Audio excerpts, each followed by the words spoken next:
দেহকে ঘর বলা হয় এক কথায়, সেখানে নানা রকম জিনিস থাকে। যেরকম কলিং করে সুইচ পাবে বাইরে, দরজার বাইরে, এটা বাজাতে জানতে হবে, তবেই কিন্তু মালিক সাড়া দেবেন। ঘরের ভেতর থেকে আপনাকে উত্তর করা হবে কে। যাই হোক, বাউল গানটাও ঠিক এইরকম। আমি যে গানটা গাইবো দেহতত্ত্ব বাউল, গানটা গাইলেই বুঝতে পারবেন।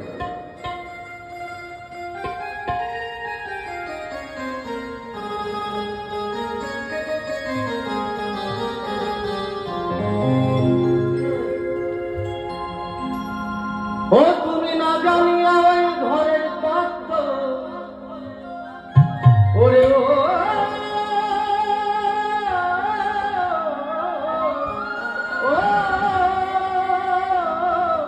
পাগল মন আমার, তুমি না জানিয়া ওই ঘরের তত্ত্ব, দাদা গো ঢুকো না ওই ঘরেতে। নানা রঙের ঘর গো দাদা আছে জগতে।